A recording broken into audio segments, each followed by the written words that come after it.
Olá, sejam todos bem-vindos ao meu canal Cultura e Teologia. Eu sou o Valmir Nascimento, autor e comentarista de lições bíblicas da CPAD. E nessa série de vídeos nós estamos comentando a lição bíblica do primeiro trimestre de 2021, que tem por título O Verdadeiro Pentecostalismo. E hoje nós chegamos à 8ª lição do trimestre, que tem por título Comprometidos com a Palavra de Deus. Trata-se de mais uma lição rica, mais uma lição profunda sobre o pentecostalismo clássico, sobre o pentecostalismo legítimo. Antes de entrarmos propriamente na lição, no comentário de hoje, eu devo lembrar a você que ainda não é inscrito aqui no canal, inscreva-se no canal, faça parte dessa comunidade, nos ajude a crescer cada vez mais e ajudar outras pessoas. Ative o sininho das notificações para que você possa ser informado pelo YouTube quando eu fizer uma nova postagem aqui no canal. Ajude-nos também compartilhando o link desse vídeo, dando o seu like e também o canal para que outras pessoas possam participar aqui desse ambiente de produtividade, esse ambiente de estudo bíblico.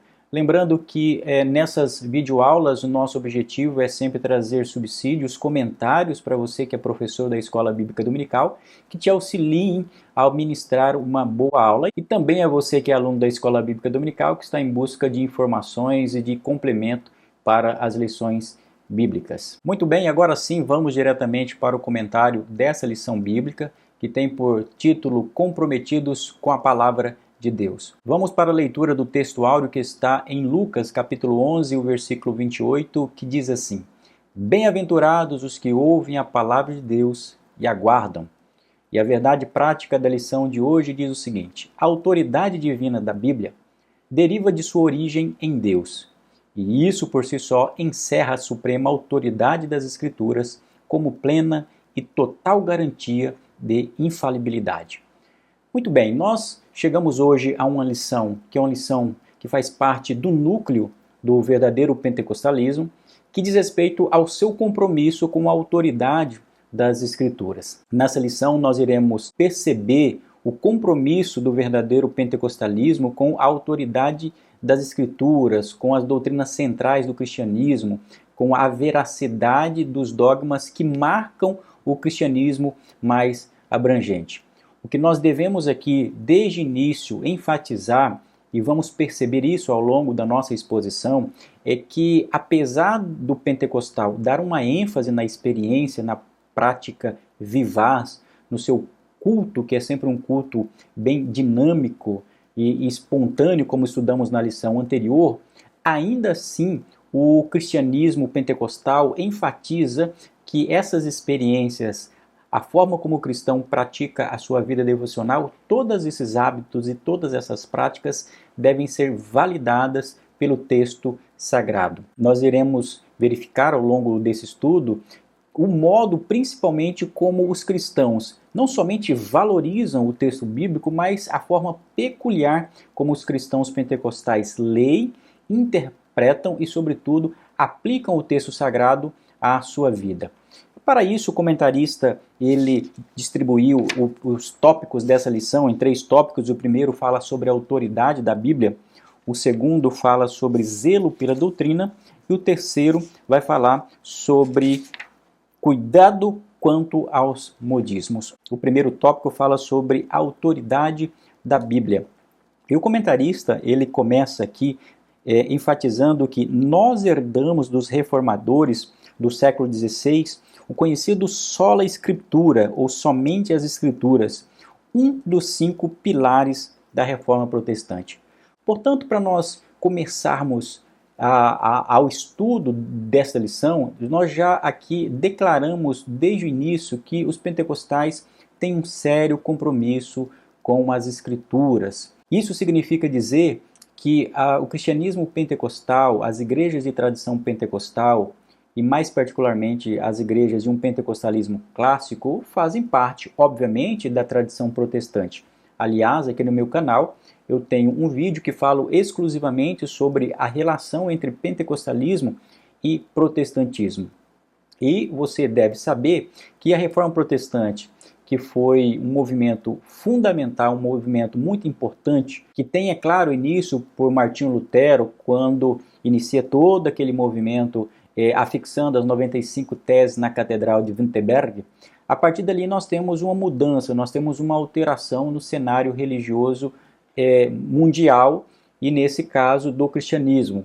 Há uma ruptura ali do protestantismo, né, a ideia de protesto contra a venda de indulgências e também a própria forma como os católicos entendiam a interpretação das Escrituras, dando um valor excessivo à tradição, ao Papa, ao clero de forma geral. A partir do protestantismo, nós temos a criação dos chamados 5 lemas da Reforma Protestante. Esses 5 lemas eles vão definir o movimento protestante e também vão direcionar a forma como as igrejas protestantes elas se definem, elas interpretam o texto bíblico e conduzem a vida eclesial e a forma como o cristão entende a espiritualidade. E nesse sentido, 5 lemas ficaram característicos em relação à Reforma Protestante. São eles: sola scriptura, ou somente a Escritura; sola fide, somente a fé; sola gratia, somente a graça; solus Christus, somente Cristo; e soli Deo gloria, a glória somente a Deus. E dentro da temática que nós estamos estudando hoje, nós reiteramos que os pentecostais têm um sério compromisso com o sola scriptura, que em síntese é um lema segundo o qual a Bíblia é a única regra de fé e prática para a vida cristã. Significa dizer que as verdades cristãs elas advêm diretamente do texto sagrado. Nós acreditamos, a partir do princípio da sola escritura, que a palavra de Deus ela é a revelação especial de Deus para o seu povo. E acreditamos também que a formação desse cânon, isto é, a escolha dos livros do Antigo e do Novo Testamento, foi um processo que foi conduzido por Deus e esse cânon está fechado.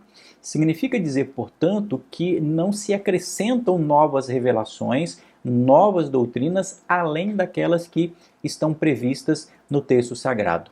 E essa concepção ela está presente no núcleo do pentecostalismo. E além disso, ao destacarmos que o pentecostalismo tem um sério compromisso com o texto sagrado, os pentecostais levam muito a sério o texto que está em 2 Timóteo, capítulo 3, e o versículo 16, que diz assim: toda a Escritura é divinamente inspirada e proveitosa para ensinar, para redarguir, para corrigir, para instruir em justiça. Se você pegar qualquer manual de teologia sistemática pentecostal, você vai perceber ali que os pentecostais, não somente de maneira teórica, não somente nesses manuais, nesses compêndios teológicos, mas de maneira prática nas pregações, nos seus ensinos, os pentecostais defendem a inspiração das Escrituras e também a inerrância das Escrituras. Aliás, como ficou muito conhecido em sua tradição, os pentecostais são conhecidos como o povo do livro, aqueles crentes que andam com uma Bíblia debaixo do braço. Mas não somente andam com a Bíblia debaixo do braço. O povo pentecostal ama a Bíblia, vive a Bíblia, prega a Bíblia, ensina a Bíblia e valoriza a partir dessa concepção de que o texto bíblico ele fora revelado pelo próprio Deus. Tanto é assim que o próprio Robert Menzies, no livro Pentecostes, Essa História é a Nossa História, ele lembra o seguinte: o movimento pentecostal começou em uma escola bíblica e foi estimulado por um estudo cuidadoso da Bíblia. A natureza centrada em Cristo do movimento pentecostal é dirigida pela Bíblia, característica que não podemos perder, segundo o Robert Menzies. Então, quando nós avaliamos os fundamentos da fé pentecostal, e o comentarista deixa muito claro aqui no segundo item do primeiro tópico, ele enfatiza que o pentecostalismo ele acredita piamente que não podem ser incorporadas novas revelações ao texto sagrado. Todo aquele que critica o movimento pentecostal, ao dizer que pelo fato de acreditarem na atualidade dos dons, nos dons de profecias mais especialmente, por causa disso, os pentecostais defendem novas revelações, essas pessoas não conhecem de fato o que seja o verdadeiro pentecostalismo, o pentecostalismo legítimo, clássico, que é centrado nas Escrituras. Muitas vezes essas afirmações elas são feitas ou de maneira desonesta, mesmo sabendo que isso não acontece, ou como resultado do desconhecimento do movimento pentecostal. Seja qual for a situação, o fato que é uma inverdade dizer que os pentecostais não têm compromisso com a autoridade das Escrituras.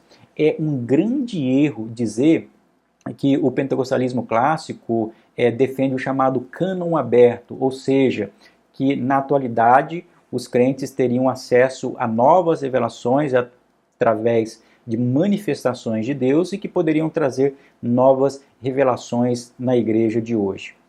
Um pentecostalismo legítimo, igrejas sérias, não defendem esse tipo de concepção. Os pentecostais não acreditam em novas revelações além daquelas que estão nas Escrituras. Mas aqui está o ponto. Nós acreditamos que as revelações que estão nas Escrituras são revelações de Deus. Mas, ao mesmo tempo, nós acreditamos que essas revelações que estão na Bíblia são tão verdadeiras, nós acreditamos tanto na autoridade da Bíblia, da Palavra de Deus, que acreditamos que aquelas revelações estão disponíveis para a igreja da atualidade, para aplicar na vida da comunidade cristã. Isso mostra que o pentecostal ele tem um compromisso profundo com as revelações da Bíblia e não com novas revelações, que acreditamos que as revelações manifestadas, narradas, reveladas nas Escrituras estão disponíveis na igreja, para a igreja da atualidade. Isso significa dizer que os cristãos pentecostais acreditam, nós acreditamos, em um Deus sobretudo que é um Deus presente. É um Deus que realizou milagres nos tempos bíblicos e é um Deus que realiza milagres no tempo da atualidade. Um Deus cujo Espírito Santo ele capacita o seu povo a manifestar os dons espirituais que Deus legou ao seu povo, principalmente ali no Novo Testamento. Sobre isso, o comentarista diz no terceiro item do primeiro tópico sobre o seguinte: não somos deístas. Ele diz: deísmo é a doutrina que afirma a existência de Deus, mas que ele está muito longe de nós e não se envolve com os assuntos humanos. É como um relojoeiro que dá corda a um relógio e esquece-se dele. Nós somos teístas, isto é, cremos que Deus não está longe de cada um de nós, entre aspas, como está lá em Atos capítulo 17 e o versículo 27. Ele está interessado no ser humano, Hebreus 11:6. O comentarista prossegue dizendo: o fechamento do cânon sagrado não significa que Deus abandonou suas criaturas e seu povo. Nós cremos que Deus continua a se comunicar com o seu povo por meio dos dons espirituais. Entretanto, essa revelação não se reveste de autoridade canônica para a igreja. Aqui está o ponto central. Nenhum pentecostal sério, nenhum teólogo pentecostal sério vai defender que as profecias e as revelações que são manifestadas pelos dons atualmente na igreja se sobrepõem às verdades que estão reveladas nas Escrituras. Nenhuma revelação da atualidade é uma revelação canônica, nenhuma pregação, nenhuma manifestação é inspirada nos termos em que os autores bíblicos eles foram inspirados.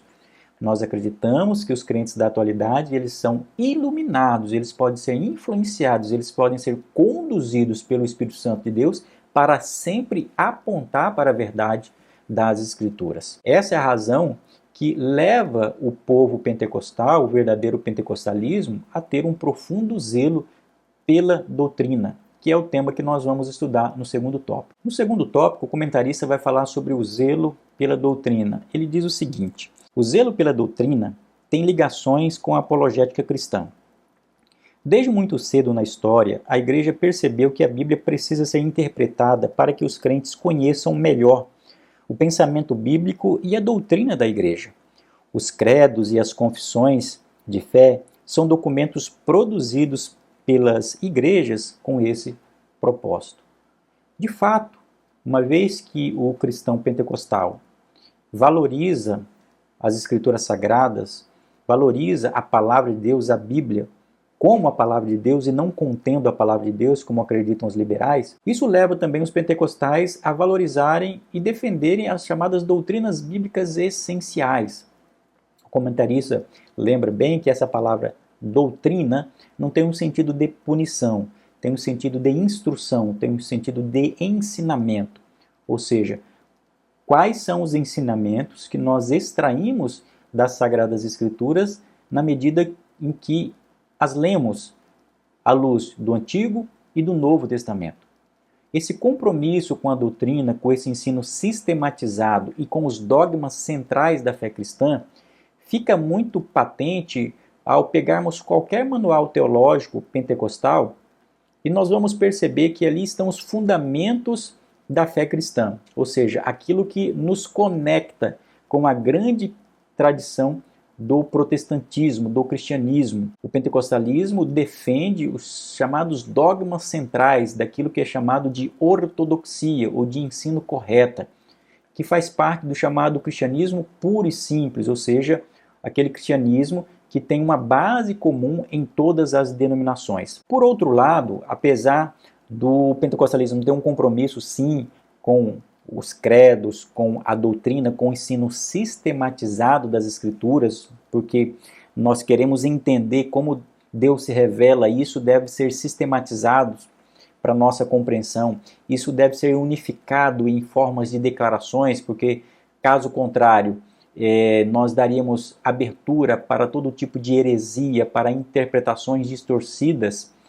Embora o cristão pentecostal ele defenda e viva também essas doutrinas, é necessário lembrar que um cristão pentecostal ele não vive e não defende uma ortodoxia fria, puramente teórica, que é voltada tão somente para o aspecto abstrato e racional. De fato, nesse sentido, o pentecostal se distingue de alguém que defenda credo, dogma e doutrina.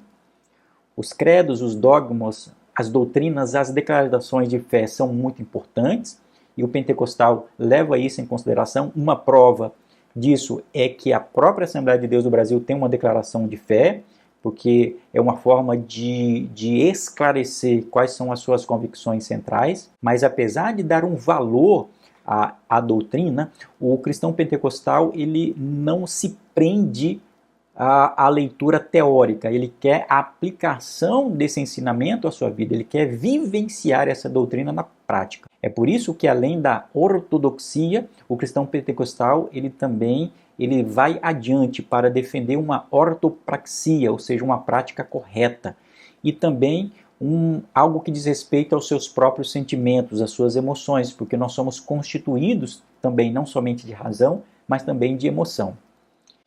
O que o cristão pentecostal busca ao olhar para o texto sagrado, na dinâmica de vida, é manter um perfeito equilíbrio entre os 4 fundamentos da interpretação bíblica. E esses 4 fundamentos, eles fazem parte da história cristã, do cristianismo tradicional. Quais são esses 4 fundamentos que o cristianismo pentecostal valoriza? São eles, é claro, a Bíblia, a tradição, a experiência e a razão. Esses 4 fundamentos nos levam a interpretar as Sagradas Escrituras e aplicar o lema da Reforma Protestante, que é o sola Scriptura. Então, o ponto de partida de um cristão é sempre a Bíblia. Esse é o ponto de partida, é a leitura que se faz da Bíblia.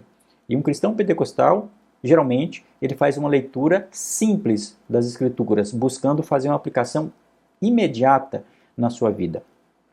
Mas, além disso, óbvio, as igrejas pentecostais valorizam a chamada tradição aqui com T maiúsculo. E a tradição aqui tem a ver realmente com a nossa história.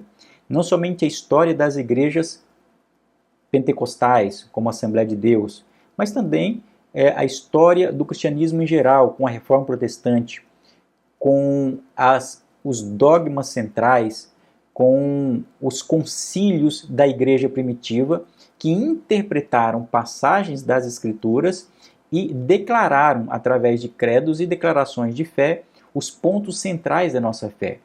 Então, os cristãos pentecostais também valorizam a tradição, não necessariamente o tradicionalismo. O cristão pentecostal ele não deixa que a tradição dê a última palavra sobre as verdades espirituais, como acontece com a Igreja Católica, mas ainda assim ele valoriza a tradição, porque nós fazemos parte de uma tradição e fazemos parte de uma história. O cristão pentecostal também, ele valoriza o uso da razão, ou seja, a capacidade de interpretar o texto bíblico e utilizar a inteligência, a capacidade que Deus deu ao homem para fazer análises reflexivas sobre o texto sagrado. Nós precisamos da razão para evitar equívocos, para evitar paradoxos, para evitar contrariedades. Todas as vezes que nós fazemos uma interpretação do texto sagrado e avaliamos, por exemplo, duas passagens das Escrituras para ver se elas estão em consonância e aplicar isso na igreja cristã, nós estamos utilizando também a razão. Não há dúvida nenhuma que o povo pentecostal, apesar de ser um povo que valoriza a experiência, como veremos no último tópico, apesar de valorizar a efetividade, a afetividade, é um povo também que utiliza a razão. O grande diferencial do povo pentecostal é que o povo pentecostal, o cristão pentecostal, ele não confia no racionalismo. É preciso dizer que o pentecostalismo não é antirracional. O pentecostal não desvaloriza o uso da razão, porque a capacidade racional foi dada por Deus. O que o cristão pentecostal ele questiona é que as coisas espirituais, as verdades espirituais, elas não podem ser acessadas somente pela razão. A mente humana não é capaz de compreender todas as coisas de Deus. Significa que o cristão pentecostal ele faz uma crítica a todo aquele que deposita na razão a capacidade para compreender as coisas espirituais.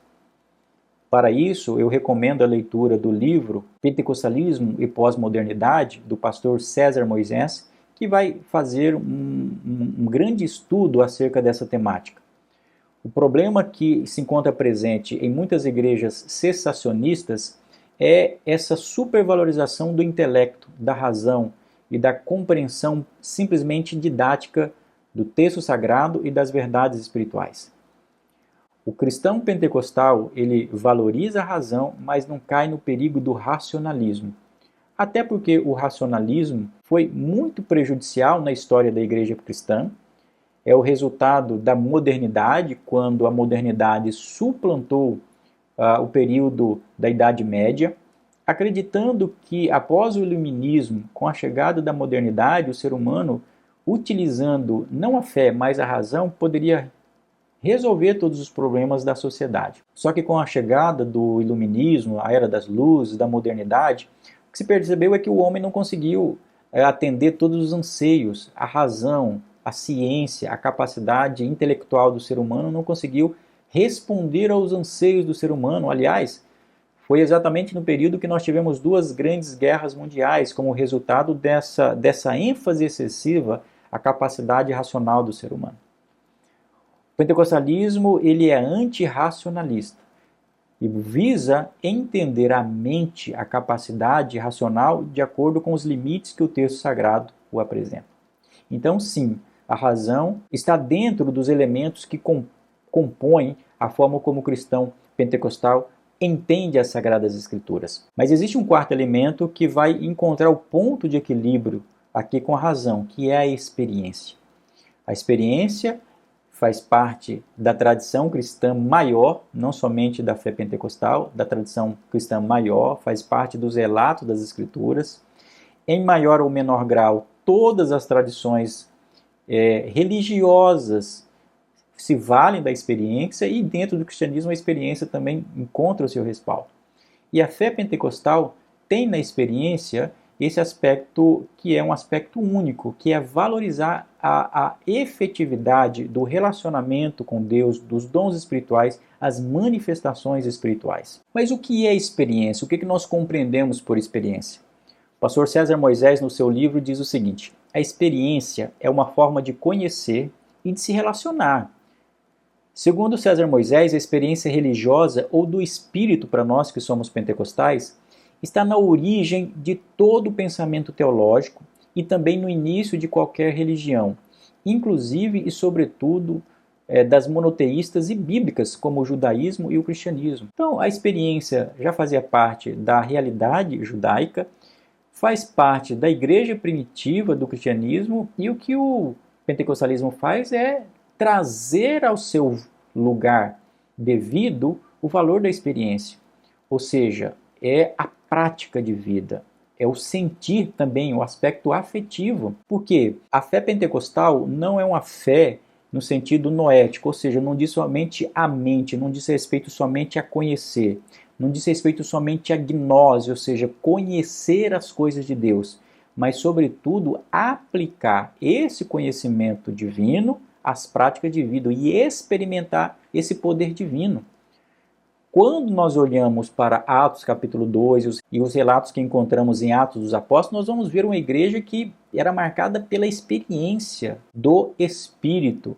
E isso é um fator distintivo realmente dentro da comunidade cristã e dentro das igrejas pentecostais. A fé pentecostal considera que os afetos, o coração e a própria imaginação são partes importantes da sua espiritualidade. Além de compreender no sentido didático, ou mais do que isso, nós precisamos aplicar essas verdades na vida, nós precisamos evidenciar, nós precisamos vivenciar esse Deus e esses dons espirituais que estão disponíveis à igreja. É importante mencionar que quando se fala de experiência na vida cristã, na vida pentecostal, dentro da comunidade pentecostal, não está se dizendo que essas experiências suplantam as verdades do texto sagrado, não é isso. É pegar as verdades do texto sagrado e aplicar na vida cristã. Isso é uma experiência legítima. É importante, aliás, lembrarmos aquilo que acontece em Atos, no capítulo 2 e o versículo 16 de Atos dos Apóstolos. Nós sabemos que Atos dos Apóstolos é um texto muito importante para a tradição pentecostal, porque ali nós temos uma narrativa, eu vou falar sobre isso logo adiante, mas essa narrativa ou essas narrativas, elas funcionam como exemplos, paradigmas para a igreja da atualidade. E você se recorda que quando Pedro, após a igreja ali, após os cristãos estarem reunidos, após eles serem revestidos de poder, no capítulo 2 ali de Atos dos Apóstolos, que são cheios do Espírito Santo, o apóstolo Pedro, ele se levanta para fazer o discurso. E no versículo 16 existe uma chave hermenêutica muito importante que os cristãos pentecostais valorizam. O que Pedro diz ali? Ele fala assim, olha, isto que vocês estão vendo aqui, o que eles estavam vendo? Eles estavam vendo pessoas receberam o batismo no Espírito Santo, pessoas falarem em novas línguas. Isto, segundo o apóstolo Pedro, era aquilo que o profeta Joel havia profetizado no Antigo Testamento. Então, aqui nós temos uma forma pela qual os cristãos pentecostais leem o texto sagrado. Ou seja, é ler a realidade a partir daquilo que está acontecendo, verificando no texto bíblico se aquilo estava profetizado, se aquilo estava embasado nas Escrituras. Em outra palavra, o cristão pentecostal ele não quer simplesmente compreender racionalmente as profecias do Antigo Testamento.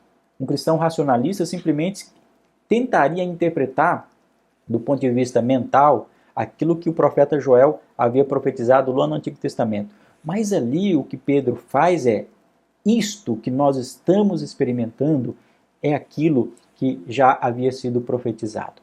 Então, há de fato um zelo pela doutrina? É claro que há um zelo pela doutrina, pela fé correta, pelos ensinamentos bíblicos. Mas, além desse zelo pela doutrina, há uma experiência desses ensinamentos bíblicos, há uma prática desses ensinamentos bíblicos. Pelo valor que nós damos ao texto sagrado, o Robert Menzies, no livro que eu havia citado, ele diz: as histórias de Atos são as nossas histórias, e as lemos com expectativa e ânsia, histórias do poder do Espírito Santo que capacita os discípulos comuns a fazer coisas extraordinárias para Deus. Aqui, é claro, Robert Menzies está fazendo uma avaliação de Atos dos Apóstolos, que para nós pentecostais é um texto paradigmático, e para nós pentecostais acreditamos nos ensinamentos que estão contidos em Atos dos Apóstolos, mas sobretudo que as narrativas que estão ali também têm um poder instrutivo, teológico, para direcionar a forma como nós compreendemos as verdades espirituais. Essa é a razão pela qual o Robert Menzies vai dizer que a história que se verifica ali na igreja primitiva do Novo Testamento são as nossas histórias. Veja como o cristão pentecostal valoriza o texto bíblico. Ele valoriza não somente para conhecer, não somente para compreender, mas sobretudo para experimentar, para vivenciar e entender que essas verdades bíblicas estão disponíveis à igreja atual. O Robert Menzies continua dizendo o seguinte: nós, pentecostais, nunca vimos o abismo que separa o nosso mundo do mundo do texto em sentido geral.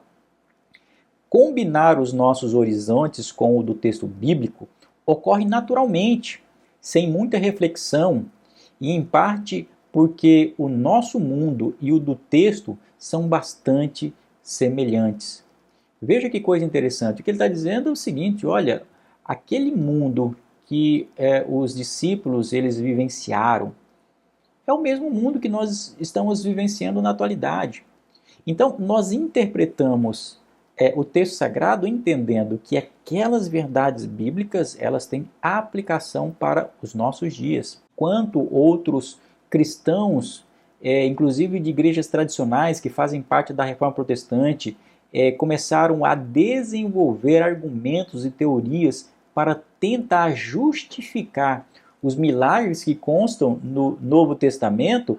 Os cristãos pentecostais não estavam em busca dessas teorias, estavam simplesmente olhando para o texto sagrado, dizendo assim: se Jesus ele orou, se ele expulsou demônios, se os discípulos falaram novas línguas, se as maravilhas foram vistas ali na igreja primitiva, por que isso não estaria disponível à igreja da atualidade?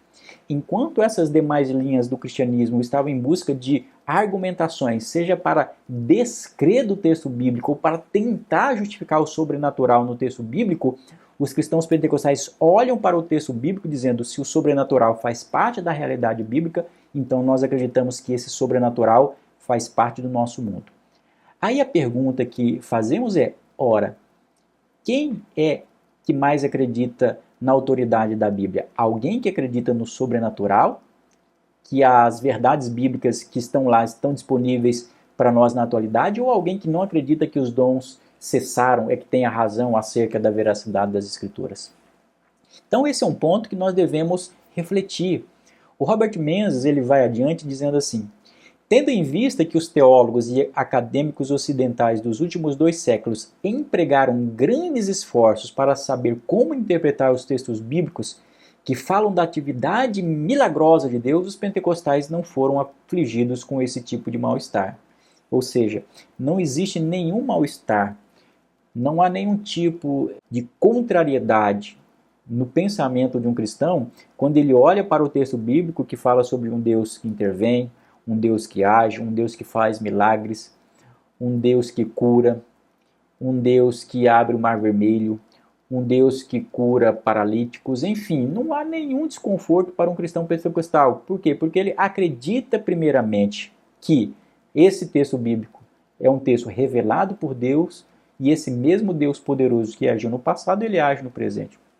Por si só, por uma questão de honestidade, isso já levaria qualquer pessoa sensata a realmente compreender que o pentecostalismo valoriza, tem em mais alta conta o texto sagrado e a autoridade das Escrituras, sem desprestigiar o valor da experiência, da vivacidade, da prática de vida que pode ser experimentada a partir dos princípios que constam no próprio texto sagrado. Veja que o comentarista diz da seguinte forma no segundo item do segundo tópico: o conteúdo da fé. Ele diz assim: a palavra doutrina se aplica também a um corpo básico e coerente do ensino cristão, como os credos.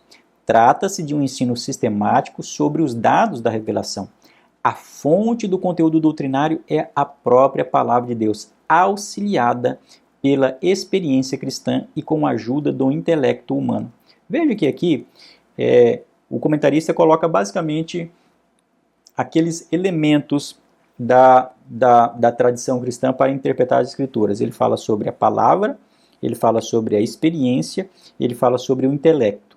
Faltou aqui, que eu acrescentei, é a tradição, que a tradição é o que forma exatamente essa compreensão, a formatação das doutrinas a partir da leitura do texto sagrado. Isso nos leva a compreender que o pentecostalismo verdadeiro, ele busca o quê? Ele busca conciliar a palavra com o Espírito. Esses dois elementos caracterizam o compromisso do cristão pentecostal com a palavra. O título do nosso estudo de hoje é Compromisso com a Palavra de Deus. E esse compromisso com a Palavra de Deus, nós estamos comprometidos com a Palavra de Deus quando nós valorizamos a palavra escrita, a revelação especial de Deus, com o Espírito, que é aquele quem nos explicita, aquele que nos ensina, aquele que nos lembra a palavra de Deus. É importante destacar que palavra aqui não é simplesmente um conjunto de sílabas. Palavra não são folhas de papel que estão grafados com tinta. Isso não é palavra, isso é um objeto. A palavra é a revelação da parte de Deus. Como nós vamos assimilar a palavra de Deus? Como é que nós vamos aplicar a palavra de Deus? Para isso nós precisamos do Espírito, porque a nossa mente é incapaz de acessar essas coisas. O pentecostalismo verdadeiro é claro que tem uma forma distintiva de ler o texto sagrado. Alguns teólogos pentecostais clássicos têm defendido uma maneira própria de compreender principalmente o Novo Testamento, principalmente Atos dos Apóstolos. Por que Atos dos Apóstolos? Volto a enfatizar isso.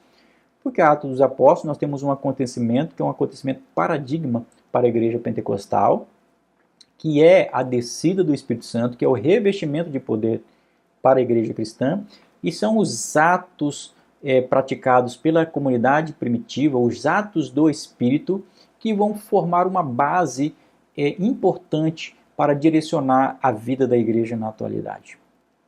Por muito tempo se imaginou que o conteúdo teológico para se compreender a verdade das Escrituras era necessário compreender ou acessar somente as palavras, as passagens da Bíblia que tinham conteúdo teológico, doutrinário, conteúdos não narrativos.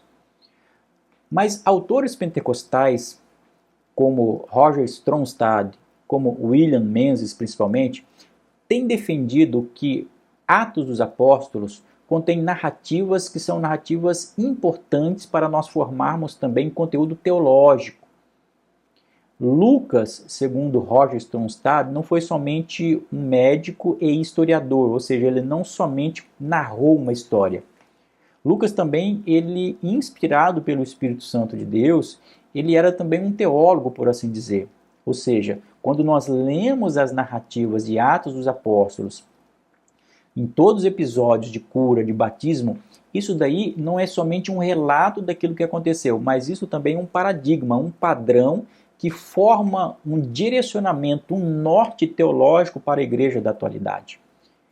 Isso significa que o cristão pentecostal tem uma forma narrativa de compreender as Escrituras. Nós lemos as narrativas e podemos extrair das narrativas conteúdo doutrinário para nós compreendermos as verdades das Escrituras.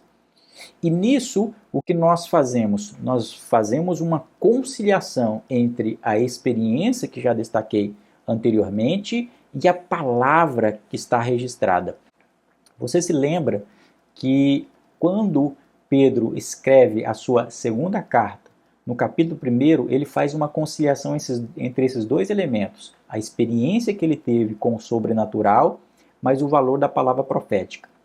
Ele diz assim, lá no capítulo 1 da sua segunda epístola, ele diz que aquilo que ele havia ensinado para a igreja não era o resultado de fábulas, ou seja, não era ficção, não era invenção. E ele diz, porque nós mesmos vimos a sua majestade. Ou seja, ele está se referindo ao episódio em que Jesus se transfigura no chamado Monte da Transfiguração. Ali o próprio Pedro viu a majestade, viu a glória de Jesus naquela ocasião. Ele não simplesmente aprendeu, ele viu, ele experimentou aquela majestade gloriosa de Jesus naquele momento. E aquilo marcou ele. Então ele aprendeu algo naquela circunstância. Então a experiência está presente ali. Só que ele prossegue dizendo, mas nós temos também muito firme as palavras que foram faladas pelos profetas, a chamada palavra profética. Obviamente ele está se referindo ali às palavras vaticinadas no Antigo Testamento, ou seja, o texto do Antigo Testamento que tinha um valor profético ali no contexto em que ele estava vivendo. Ele vai falar sobre isso do versículo 19 ao versículo 21. Perceba, portanto, que o apóstolo Pedro ele concilia esses dois elementos, ele concilia a experiência com a palavra escrita. O que o cristão pentecostal faz é exatamente buscar essa conciliação entre esses dois elementos. Ele é buscar a conciliação da experiência com essa palavra, e essa experiência sempre se submete à palavra, e nunca o contrário. Porque se a experiência não se submeter à palavra de Deus, nós estaremos vendo abertura para modismos, que é exatamente o cuidado que o verdadeiro pentecostalismo tem. E para isso nós vamos estudar esse tema no terceiro tópico, que fala sobre o cuidado quanto aos modismos. Ao falar sobre o cuidado quanto aos modismos no terceiro tópico, o comentarista da lição nos chama a atenção para os perigos que rondam a igreja cristã com o surgimento de invenções, inovações, práticas e até experiências que não são legítimas, porque nem toda experiência espiritual é legítima. Experiências verdadeiras precisam ser legitimadas pela palavra. O comentarista diz assim: o nosso cuidado com a doutrina deve ir além do combate aos modismos e servir para defender a nossa fé das seitas e heresias, refutar os erros que se opõem aos ensinos bíblicos e persuadir os contradizentes para que eles se convertam ao Evangelho. Devemos fazer o melhor para Deus. Aí ele vai falar sobre os modismos. Primeiro, o que são os modismos? Modismos são eventos efêmeros, passageiros, que surgem, que atraem a atenção de muitas pessoas, atraem muitos espectadores. Nós tivemos isso no passado da igreja pentecostal. Temos isso no presente na igreja pentecostal e principalmente nas igrejas neopentecostais. E infelizmente nós precisamos falar sobre isso, já que nós estamos falando do ensino verdadeiro. Infelizmente, muitas igrejas pentecostais, muitas congregações acabaram sucumbindo, acabaram seguindo o péssimo exemplo das igrejas neopentecostais, gerando aquilo que os teólogos chamam de neopentecostalização, inclusive das igrejas pentecostais. Nesse ponto, é claro, nós precisamos criticar esse tipo de conduta. Todo modismo, toda prática que foge do ensino, da doutrina das Sagradas Escrituras deve ser questionado, deve ser combatido. E o comentarista lembra alguns exemplos. Ele diz: quem não se lembra do dente de ouro, do Dom São Caicai, do sopro santo, do G12, a febre dos anjos e de outras aberrações doutrinárias? Onde estão os seus promotores e expoentes? Não há como combater esses abusos e essas práticas exóticas sem o conhecimento adequado da palavra de Deus, como está em Tito, capítulo 1 e o versículo 9. Para evitar os modismos, as heresias, as práticas que destoam das Sagradas Escrituras, nós precisamos rejeitar qualquer revelação que contrarie o texto bíblico, qualquer prática que contrarie o texto bíblico. O cristão pentecostal, ele é muito efusivo, ele é muito livre na sua prática de adoração, como nós estudamos no item passado, mas existe um limite, o limite do bom senso, o limite, sobretudo, o limite das Sagradas Escrituras. Para nós combatermos principalmente os modismos e as falsas revelações, porque em algumas circunstâncias pode dar-se espaço a falsas revelações, para nós acabarmos com isso, nós precisamos sedimentar, nós precisamos aqui declarar que a compreensão bíblica do pentecostalismo verdadeiro acerca das profecias que estão disponíveis à igreja da atualidade é que as profecias elas servem para 3 propósitos, segundo 1 Coríntios capítulo 14, versículo 3. A profecia hoje, o dom de profecia hoje serve para quê? Serve para edificação, exortação e consolação. Edificação, exortação e consolação. Toda manifestação profética, toda manifestação espiritual que está além disso daí, contraria isso daí, que vai além da edificação, da exortação e consolação, essa profecia não tem fundamento nas Escrituras e deve ser questionado, deve ser rechaçado.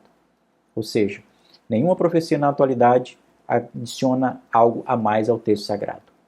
Então precisamos combater os modismos, principalmente nas pregações, e todos aqueles hábitos que não fazem parte do verdadeiro pentecostalismo. O verdadeiro pentecostalismo deve ser defendido, mas aqueles movimentos, aquelas práticas, aqueles modismos que destoam do verdadeiro pentecostalismo, o crente fiel, o crente pentecostal que tem compreensão e conhecimento dos seus fundamentos, deve rejeitar esse tipo de prática. E como devemos fazer isso? Conhecendo a palavra de Deus, é claro. Lembramos de segunda carta de Pedro, que é uma carta apologética, que ele vai combater o gnosticismo, e ali nós temos as bases para a formação de uma boa apologética. Mas o comentarista nos lembra que o líder, ou pelo menos o obreiro, a Bíblia está falando sobre o obreiro, seja o pastor ou aquele que maneja a palavra, nesse caso pode ser você, como professor da Escola Bíblica Dominical, você como um aluno que é consciente. Ele usa o texto quando Paulo fala para Timóteo: procura apresentar-te a Deus como obreiro aprovado, que não tem do que se envergonhar, que maneja bem a palavra de Deus. Então é fundamental não somente que o obreiro, mas que todo crente ele apresente-se a Deus aprovado, como obreiro que não tem do que se envergonhar e que maneja, que não somente conhece a palavra de Deus, mas maneja a palavra de Deus. E o comentarista lembra aqui que essa palavra maneja, né, vem do grego ortotamel, literalmente cortar reto, cuja ideia é cortar em linha reta. Vem a ideia de ortodoxia. Então, nós precisamos, para combater os modismos, as heresias e os falsos ensinamentos, nós precisamos nos fundamentar, firmar na palavra do Senhor. É isso, meus queridos, nós vamos chegando ao final dessa lição e nós concluímos lembrando que o pentecostalismo, o verdadeiro pentecostalismo, ele tem um sério compromisso com a palavra de Deus. E nós cremos que ela, a palavra de Deus, é a única revelação de Deus escrita para a humanidade. Diante disso, fica claro que nenhuma outra literatura exerce autoridade sobre a nossa vida. Não somente literatura, mas qualquer revelação que destoe das Sagradas Escrituras deve ser rechaçada. Porque como nós aprendemos hoje, o cânon foi fechado. Nós acreditamos em profecias, nós acreditamos que a profecia ela serve para edificar, serve para consolar, serve para isso, serve para exortar, mas não suplanta, não está além do texto sagrado. Então nós valorizamos o texto bíblico pela sua autoridade, pela sua inspiração e sobretudo pela sua inerrância. Que Deus abençoe a tua vida. Até a próxima aula. Deixe o seu like e compartilhe esse vídeo.